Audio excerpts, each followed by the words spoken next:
2027ની ચૂંટણીમાં એસઆઈઆર કે લોકતાંત્રિક મુદ્દાઓ જેટલા મહત્વના રહેવાના છે અથવા ત્યાં સુધીમાં રેલેવન્ટ રહેશે કે કેમ એ પણ ખબર નથી. સૌથી મોટો મુદ્દો કયો બનીને ઉભરશે? બહુ જ સરળ સાદો જવાબ છે કાસ્ટ પોલિટિક્સ. જાતિગત રાજનીતિ જ 2027 તરફ જઈ રહેલી ગુજરાતની રાજનીતિની વાસ્તવિકતા છે. પણ એની વચ્ચે શું એ લડાઈ માત્ર ભાજપ વર્સિસ કોંગ્રેસ વર્સિસ આમ આદમી પાર્ટીની રહેવાની છે? એનો જવાબ પણ બહુ ચોખ્ખી રીતે ના છે.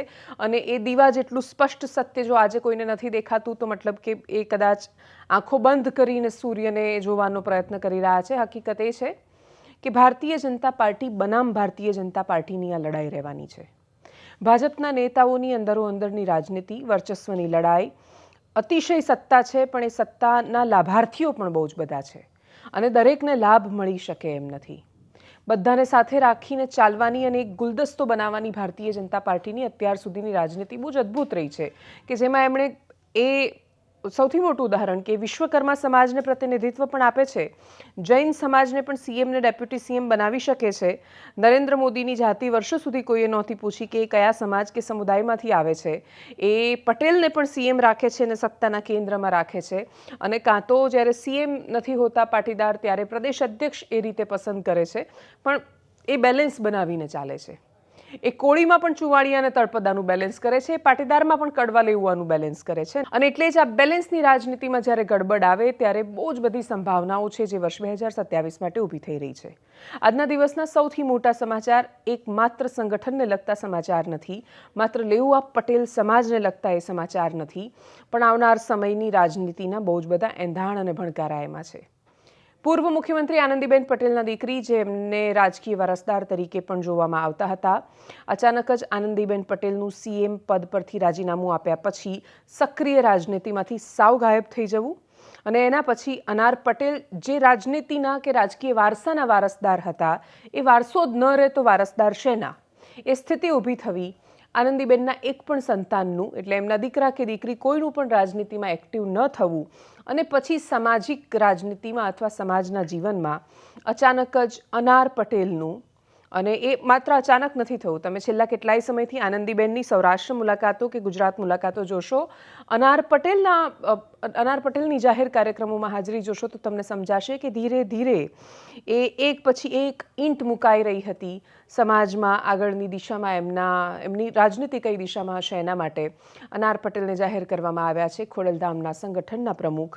ખોડલધામ આમ જોવા જઈએ તો એક ધાર્મિક સંસ્થા છે, લેઉવા પટેલની આસ્થાનું કેન્દ્ર છે, લેઉવા પટેલની એકતાનું કેન્દ્ર પણ છે. પણ એ એકતા માત્ર સામાજિક નથી, એ રાજનૈતિક છે. રાજનૈતિક નિર્ણયો પણ ત્યાંથી થાય છે. અને એટલે જ ખોડલધામમાં દર્શન કરવા જવા એ માત્ર માતાજીના દર્શન પૂરતી વાત સીમિત નથી, એ લેઉવા પટેલના આશીર્વાદ લેવાની પણ વાત હોય છે. અનાર પટેલનું નામ જાહેર થયું ત્યારે નરેશ પટેલે શું કહ્યું, પછી અનારબેન શું બોલ્યા, સાંભળીએ એકદમ સંક્ષિપ્તમાં. મને જણાવતા ખૂબ જ આનંદ થાય છે, ગૌરવ થાય છે. અને જે નામ આપણી સમક્ષ મૂકું છું તે આખા ગુજરાતના ગૌરવ અપાવશે એમાં મને કોઈ શેષ નથી રહેતો. ત્યારે ખોડલધામના સમગ્ર સંગઠન અધ્યક્ષ તરીકે આજે અનારબેન પટેલની જાહેરાત કરવામાં આવે છે.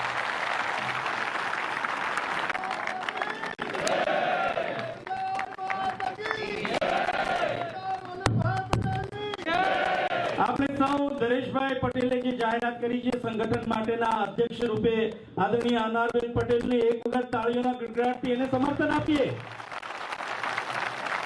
કન્ટિન્યુ.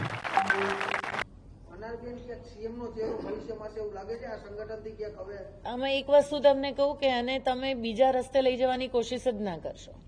હું તમારા બધા જોડે અપેક્ષા રાખું છું કે આ કોશિશ ના હોવી જોઈએ. સીએમ બનવું ના બનવું તમારા કે મારા હાથમાં કશું નથી. અનારબેનની પર્સનલ ઈચ્છાની બી અહીંયા કોઈ વાત નથી થતી. જ્યારે હું એક ટ્રસ્ટી તરીકે અહીંયા બેઠી છું, ખોડલધામના પ્રિમાઇસીસમાં બેઠી છું, તો મને એટલી ગંભીરતા છે કે હું ખોડલધામ વિશે વાત કરું. મારી પર્સનલ વાત અહીંયા ક્યાંય આવતી જ નથી. આનાથી મને તો એવું ઊંધું દેખાય છે ને. તમે એક વસ્તુ જુઓ કે ખોડલધામ ટ્રસ્ટ તો વર્ષોથી કામ કરે છે, છેલ્લા 9 વર્ષથી કામ કરે છે. અને દર વખતે ખોડલધામ લેવા પટેલ સમાજમાંથી કોંગ્રેસ, બીજેપી હોય કે આપ હોય, બધાને ટિકિટો મળે છે. તો સ્વાભાવિક છે કે એ મુદ્દો ઉઠવાનો છે, પણ એનો અર્થ એવો નથી કે કોઈની પાસે ખોડલધામ ટિકિટ માંગવા જાય છે. તો એમાં થોડો ફરક છે તમે જે કહો છો એમાં. રાજકીય પક્ષોમાં જે છે એ લોકો ખોડલધામમાં આવી અને સભ્ય બને છે. તમે સમજો, પહેલા એવું છે જ નહીં કે અહીંયા ખોડલધામમાંથી ત્યાં ઉપર જવાય છે. રાજકીય પક્ષોમાંથી ઘણા બધા લોકો છે કે જે લોકો ખોડલધામમાં આવી અને સભ્ય બને છે, અને સ્વાભાવિક રીતે સક્ષમતા જ્યાં હોય ને ત્યાં બધે હોદ્દો તો મળે છે.